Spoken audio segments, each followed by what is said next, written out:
Password is cryptocurrencies96. Hi, I'm Subham Pandya. Today I will talk about how cryptocurrencies affect law, politics, money, and security, and how all this matters to both people as well as society. Starting with introduction, what is cryptocurrency? Cryptocurrency is a digital form of money that uses cryptography for securities and operates on decentralized network called a blockchain.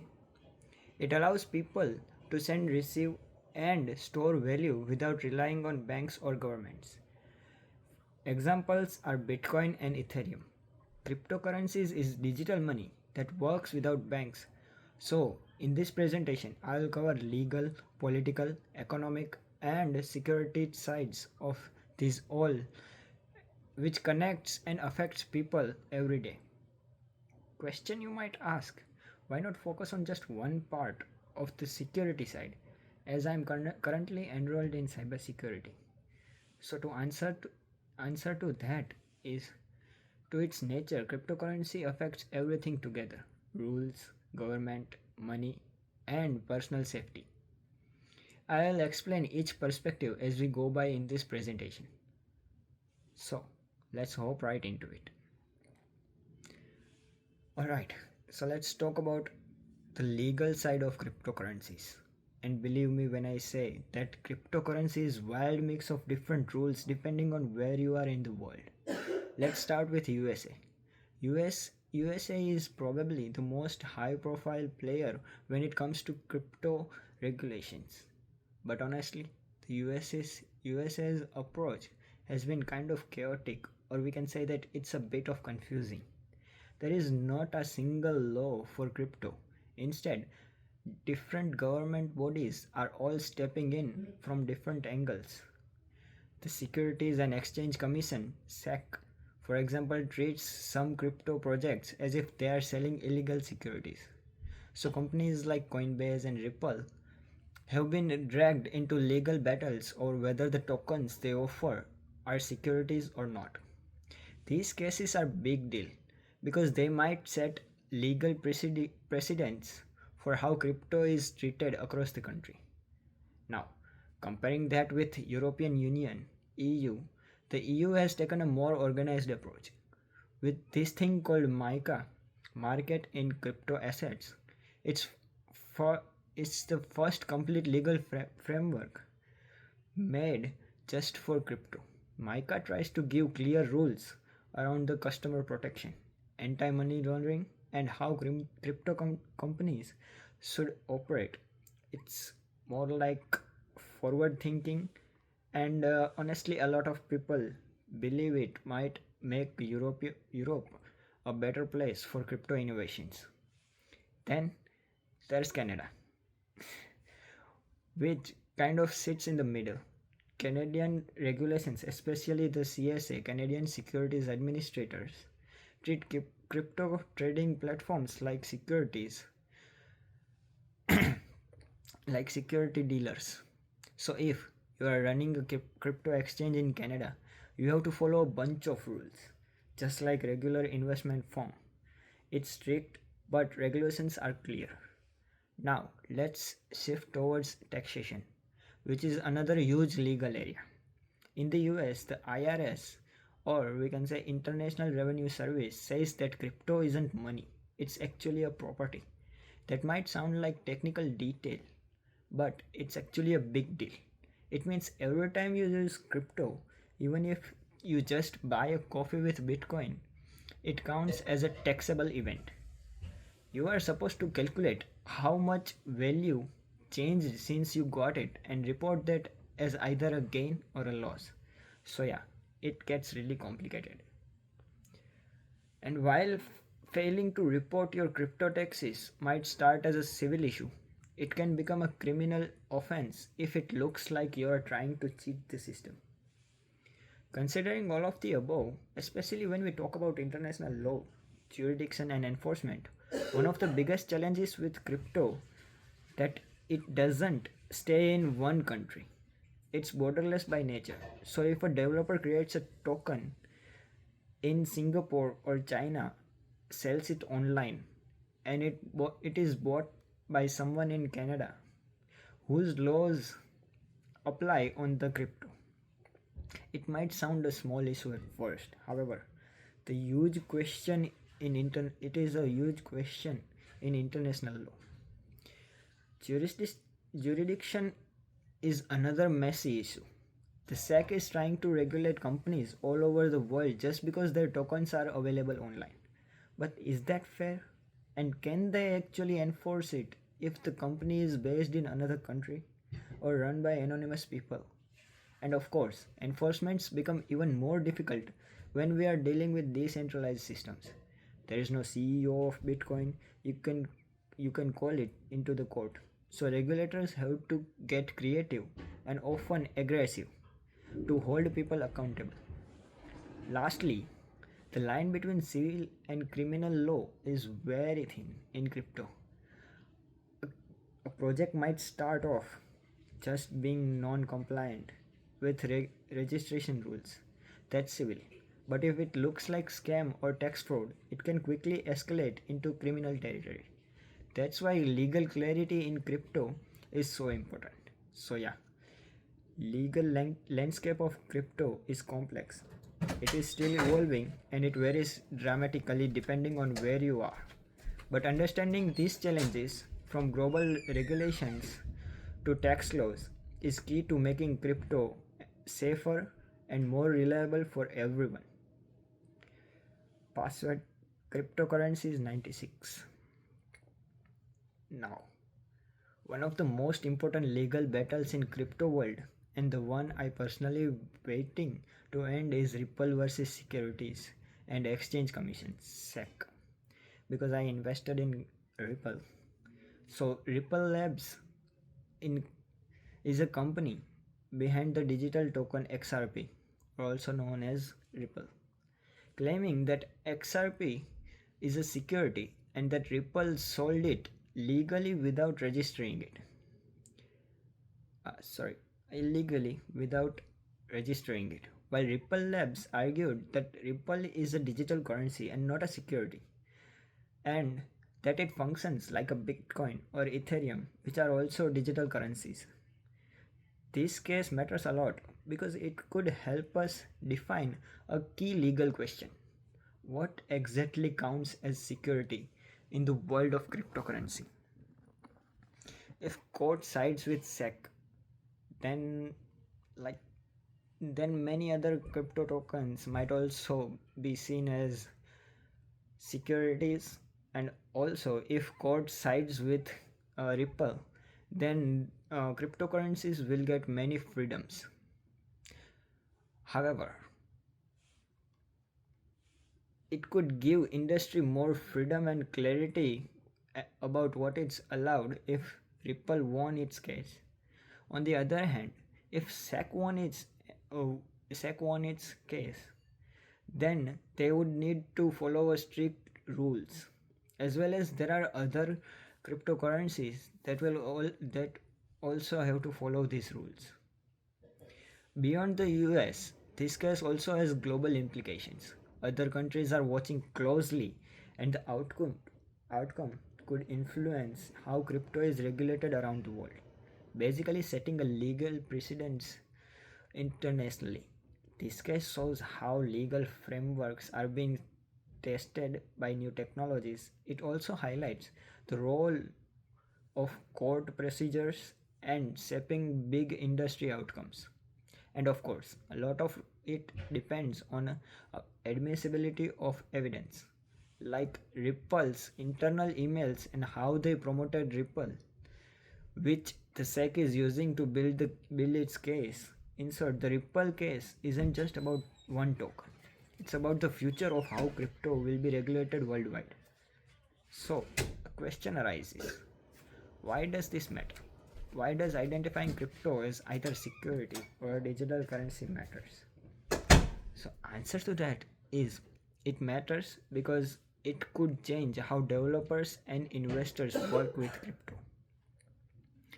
We'll look further into it by by looking at it as a viewpoint of a political side. While it's often discussed in terms of technology or finance, crypto actually has serious political consequence. At the heart of this is the tension between decentralized and centralized control. Cryptocurrencies were designed to operate without banks, without governments, or without middlemen. That's great for freedom, privacy, and autonomy. But from government's perspective, it's a bit of a nightmare. Most political systems are built on ideas of central authorities, national currencies, tax collection, financial oversight, and when crypto bypasses those systems, it can feel like governments are losing control of a major piece of power, the control over money itself. Now, let's talk about international angle, especially how crypto is used in sanctioned states. Countries like North Korea reportedly use cryptocurrencies to evade global sanctions. Hackers tied to the regime have stolen hundreds of millions of dollars in crypto, which is then laundered and used to fund weapon programs without touching traditional banks. The real world example of how decentralized finance can have a major international security implications.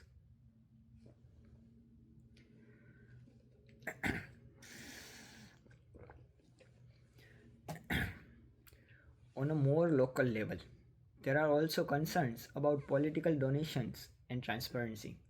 Some politicians now accept crypto for campaign contributions, but there's the problem. While blockchain are public, however, identities are not.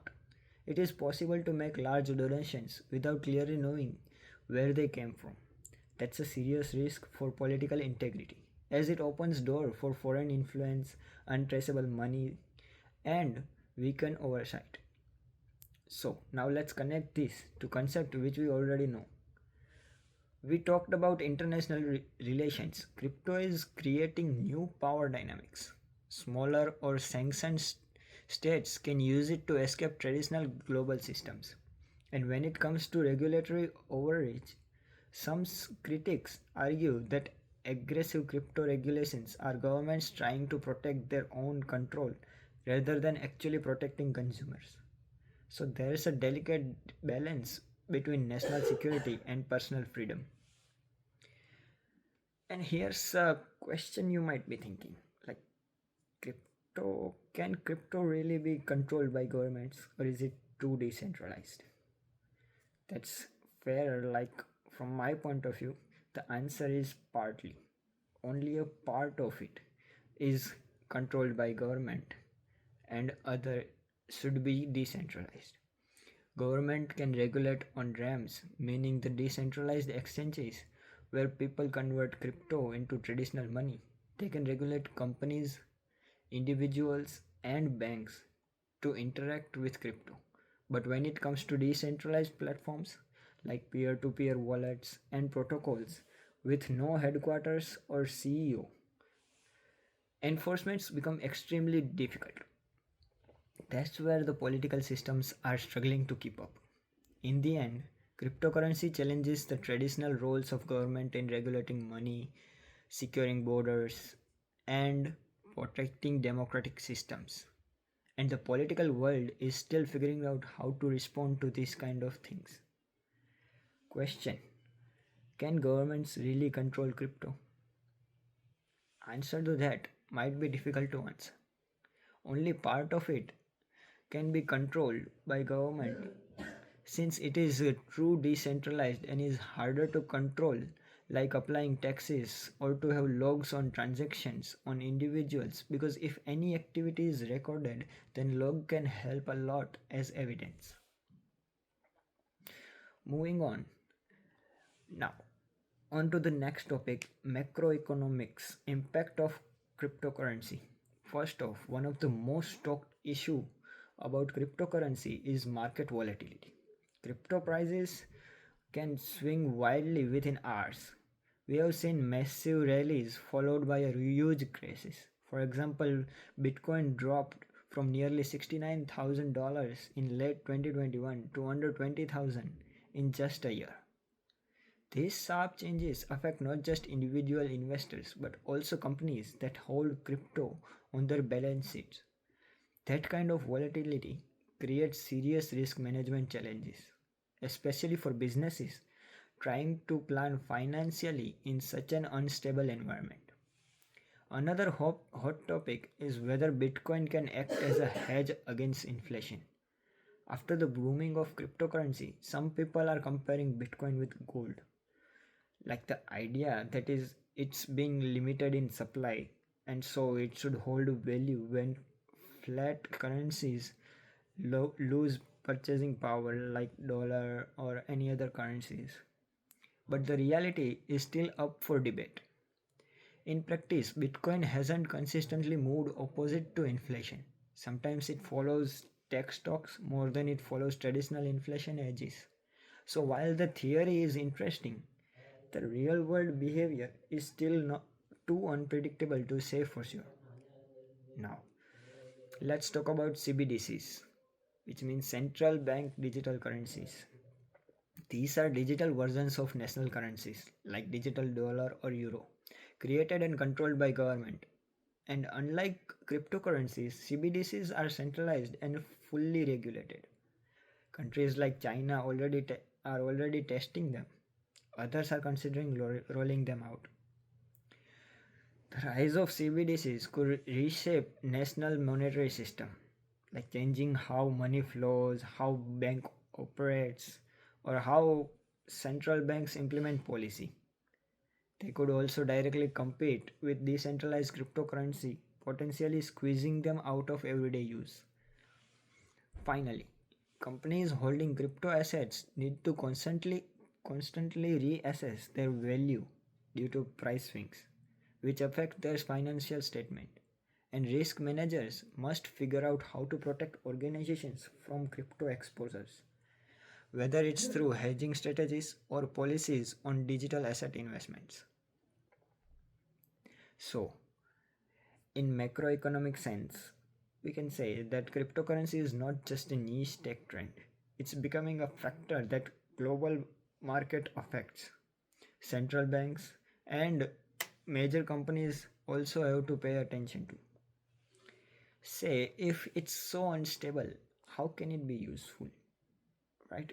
Like everyone questions like if it's unstable then why are everyone is following the cryptocurrency and why is everyone crazy about them?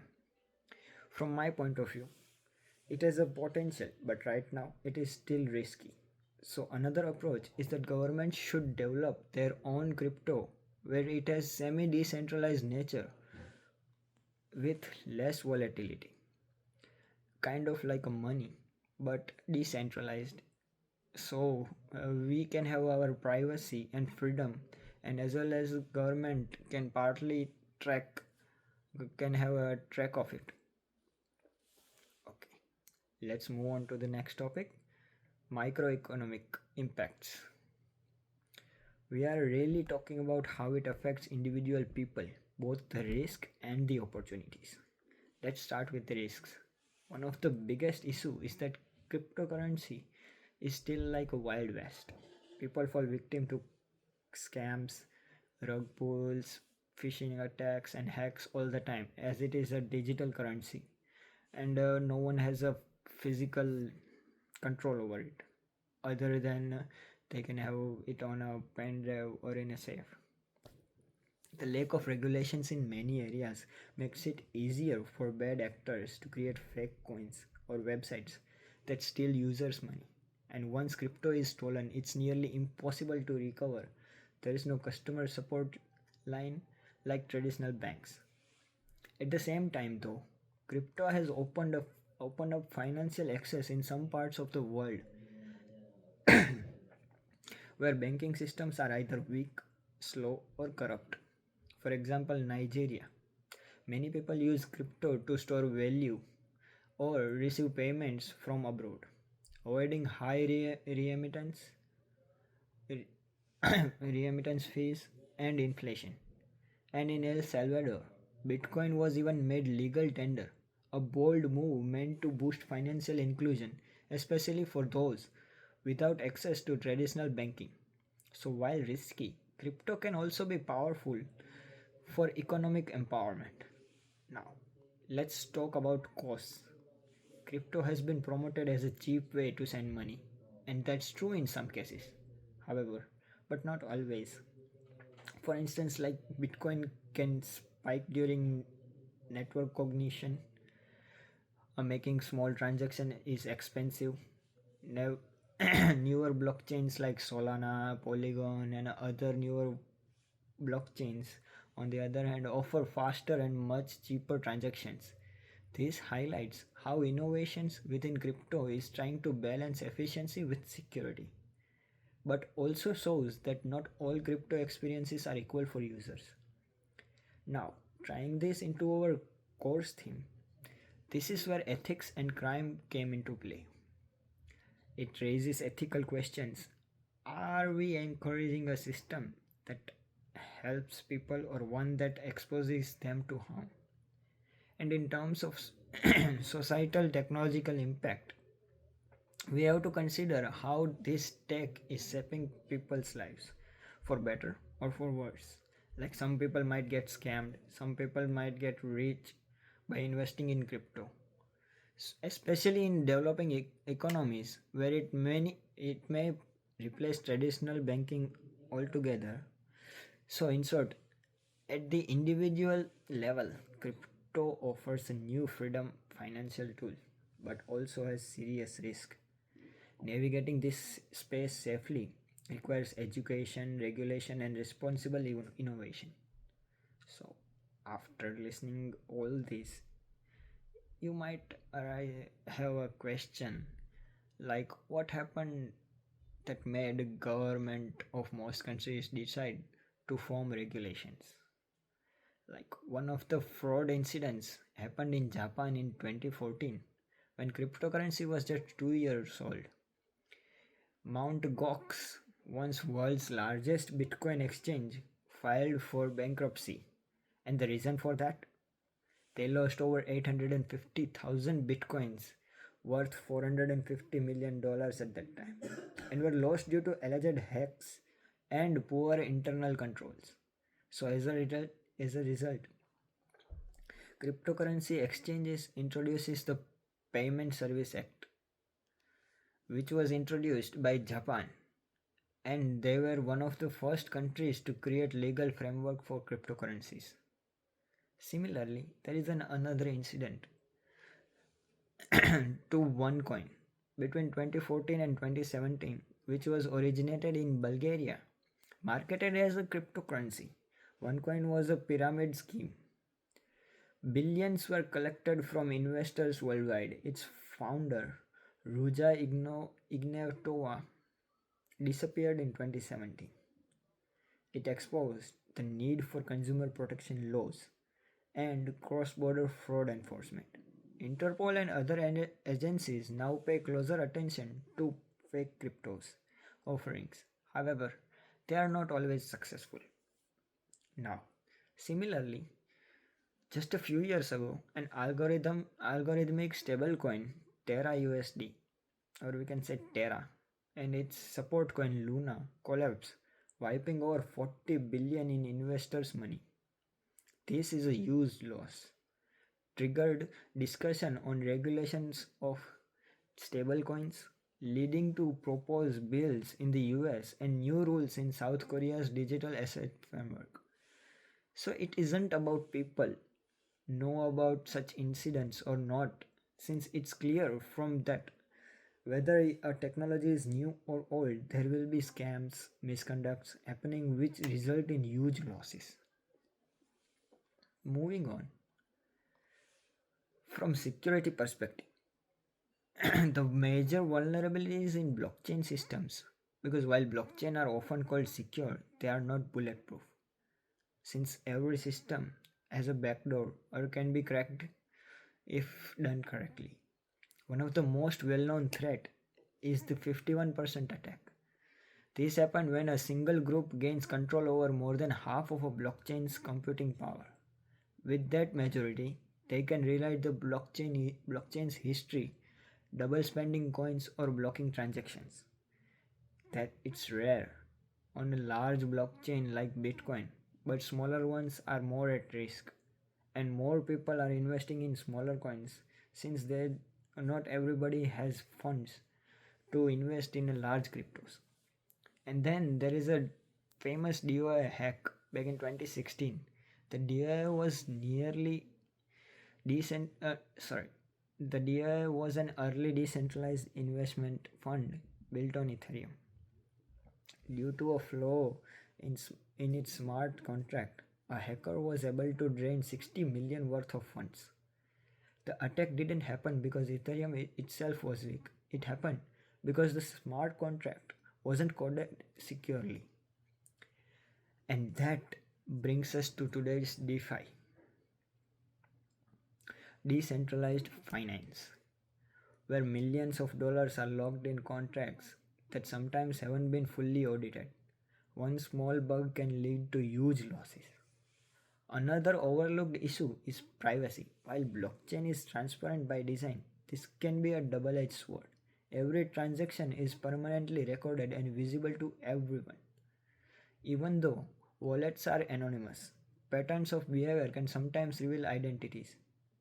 This opens up concerns related to privacy law, especially in regions with strict data protection regulations.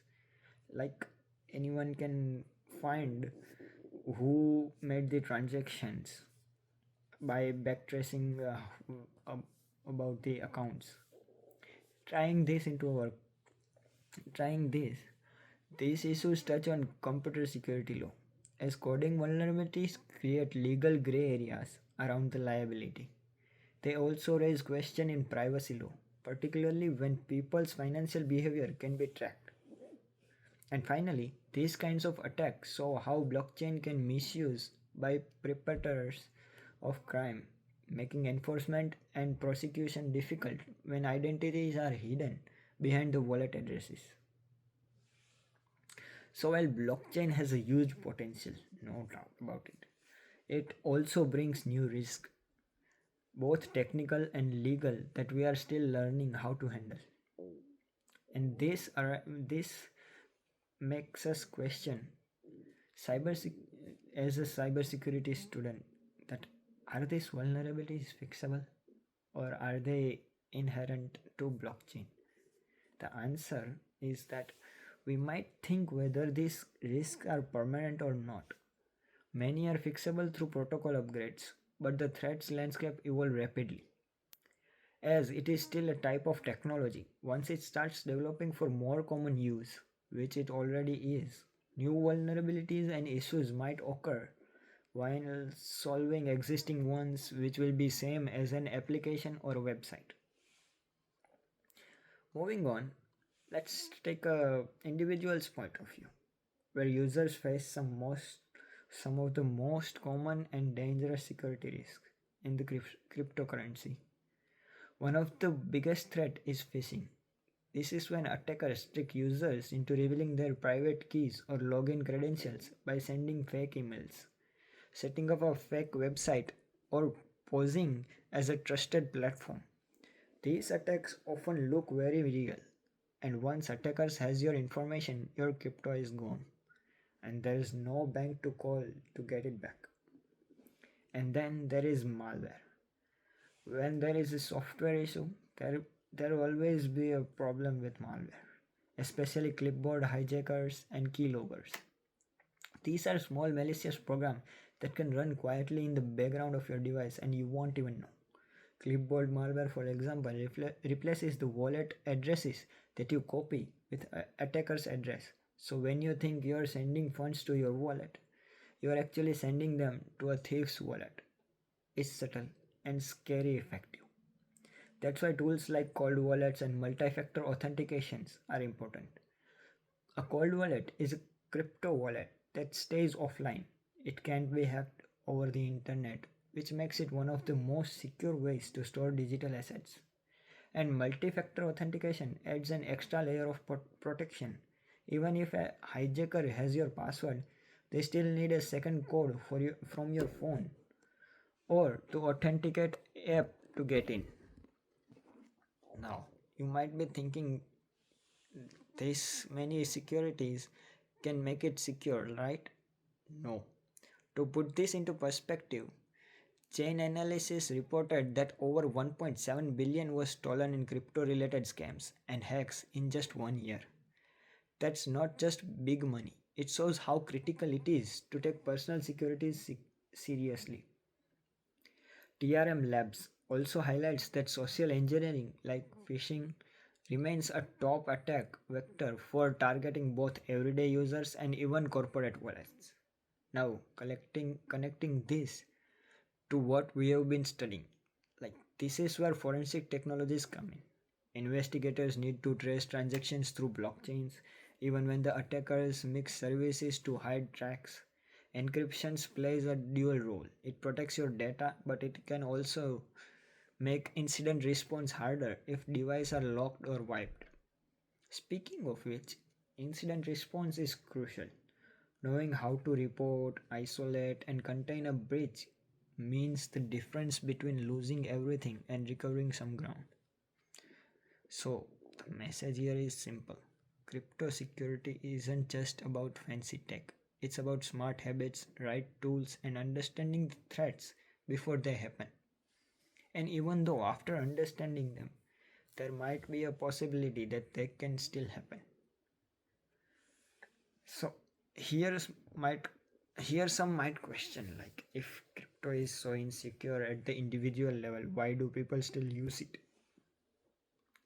Like, of course, yeah, it is insecure in a hacking perspective, but socially, like, by an individual's perspective, the autonomy, fast transfer, and financial freedom it provides is like better compared to their risks, and many feel that the trade-off is worth it.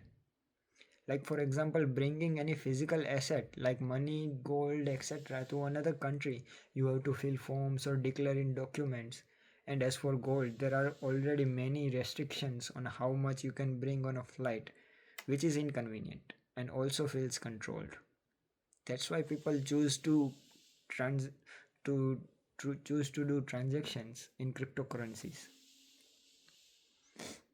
Now, while we often look at the risks of cryptocurrencies and blockchain, it's important to also look at the positive societal opportunities, especially in places where traditional systems fall short.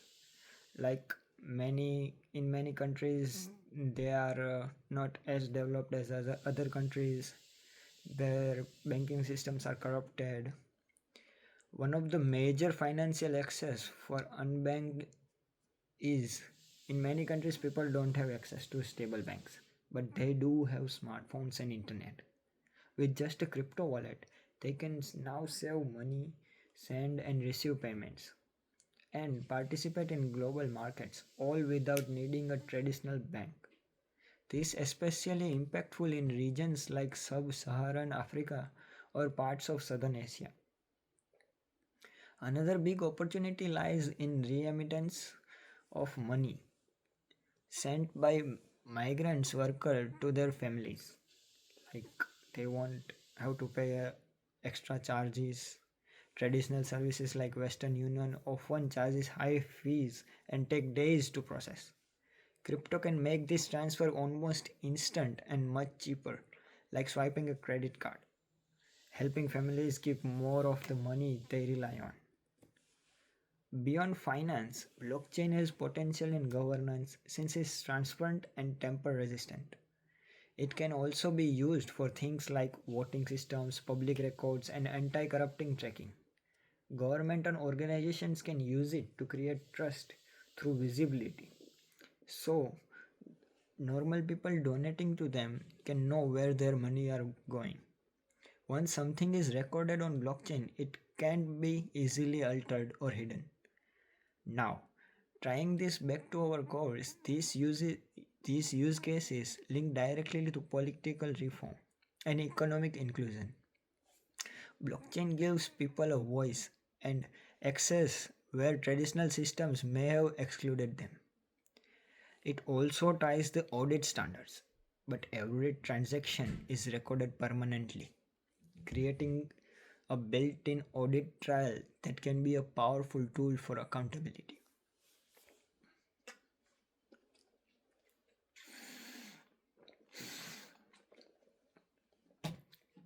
So, overall, crypto and blockchain aren't just disruptive, they are also empowering tools for building more open, fair, and connected societies. Are these measurable outcomes from blockchain using government or governance or inclusion? The answer is that yes.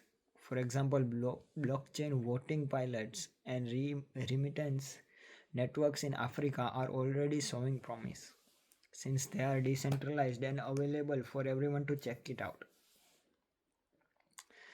Now, while cryptocurrency and blockchain bring big opportunities, they also raise some serious societal challenges, especially when it comes to crime, like government and environment and global regulations. First, let's talk about one of the most controversial issues. Let's talk about the most controversial issues, criminal use of cryptocurrencies. Since it is decentralized, criminals use it for transactions. Because of the privacy and lack of central control, cryptocurrencies have been used to fund illegal activities, including terrorism, drug trafficking, and ransomware attacks. While most crypto transactions are legit, it only takes a small percentage to raise major concerns. For example, terrorist groups have used crypto to receive anonymous donations, bypassing traditional banking oversight. This makes enforcement extremely tough, especially when wallets are untraceable. Like they can see the transactions, however, they cannot see the user as they are anonymous or cannot be controlled. Next is the environmental impact. Particularly from proof of work systems like Bitcoin, mining requires massive energy use, sometimes more than entire countries. Critics argue that this is waste and contributes to climate change, while supporters say it's the cost of securing a decentralized network. Debate gets even more intense when we bring in environmental ethics. Is the value of censorship resistant currency worth the carbon footprint? Then there is a regulatory arbitrage, which is basically when cryptocurrencies move their operations to countries with a weak or uh, unclear regulations. If one country tries to ban or regulate crypto tightly, companies just relocate to a friendlier jurisdiction. This creates a big problem for law enforcement because even if a crime is committed in one country, the company or attacker might be protected by laws or lack of laws. That makes jurisdiction and enforcement incredibly complicated on a global scale. Now, trying this all back to our course, these challenges relate to enforcements and jurisdictions. Since traditional legal systems were built for physical borders and not borderless digital assets, they raise a question about environmental ethics. Especially since crypto can move across borders in seconds, while legal systems are much slower and fragmented. So, while blockchain can improve the world in many ways, it also demands serious thought and cooperation to handle the complex challenges it brings. Now, question from that arises that can government overcome regulatory arbitrage and enforce crypto rules effectively? Well, to answer that, regulatory arbitrage indeed is increasing day by day, but decentralized platforms still present major obstacles for consistent enforcement. Now, before we make any final decisions, we should take a step back and look at the bigger picture. Cryptocurrencies and blockchain offer groundbreaking possibilities, from financial inclusion and transparency to innovation in government, governance, and technology. But at the same time, they bring serious challenges like security threats, environmental concerns, regulatory gaps, and risk of misuse. So, the key takeaway is balance. We need balance innovation with oversight. Technology can't exist in a vacuum. If we want crypto to truly benefit society, we need ethical framework, fair regulations, and global cooperations without stifling growth or creativity. That's where both individual and institutional responsibility came in. Users must protect themselves through awareness and safe practices, while companies and governments must build systems that are secure, fair, and transparent. Everyone has a role in shaping the future of this space. But before we end, I'll leave you with few questions to reflect on. Like, how do we regulate a system that was built to avoid regulations? Like, it is decentralized, so no one can have a track of your transactions or your currencies, and also have a freedom with privacy and anonymity. Can we hold anonymous actors accountable for the crimes or illegal fundings? And how do we ensure that this technology empowers rather than exploits the people who need who need it the most? Are, are they sure that technology are empowering them? These are not just technical questions, is what I think. Like, they are ethical, legal, and deeply human ones, because if one is benefiting from them, others are also suffering from it. So as we move forward in this evolution, crypto landscape, we must ground we must ground our decisions in core themes of this: ethic, law, and responsibility. Because ultimately, the future of crypto isn't just about the code; it's about choices we make as a society. Now, from the above conclusion, a question arises: what's the ideal path forward, like strict regulations or freedom to innovate? For this, one might ask about balance. I believe collaboration between governments, technologies, and their users is key to a future where crypto benefits are outweighing the risks. However, it has a long way to go. Now, the question you have asked. So, after this discussion, some questions arises about crypto fraud, like what happened that made governments of most countries decide to form regulations. Like I have mentioned before, one of the crypto fraud incident happened in Japan in 2014 of Mount Gox, as well as another one of one coin between 2014 and 2017, and a recent one in 2022 about Terra USD, or you can say its support coin Luna. They all shows that there is a chance of fraud, or there is a chance of like going broke, being hacked, etc. Like, it isn't about people who know such incidents, as I mentioned before, but this technology have a huge impact on their country as well as their people's social life. The second question was what laws apply to crypto in Canada. Canada employs a comprehensive regulatory framework for cryptocurrencies, focusing on investor protection, financial stability, compliance, and with international standards. This approach supports innovations while ensuring robust oversight. For example, for security regulations, the Canadian Standard Administrator CSA oversees crypto trading platforms and investment funds. The crypto trading platforms CTPS must register as dealers and adhere to investor protection standards. Guidance is provided through small staff notices like 21 329 and 21 332. For taxation, the Canada Revenue Agency (CRA) treats cryptocurrency as a commodity. So, with respect to that, they put capital gains regulations in effect, where selling or trading crypto typically results in capital gain, with 50% of gain being taxable.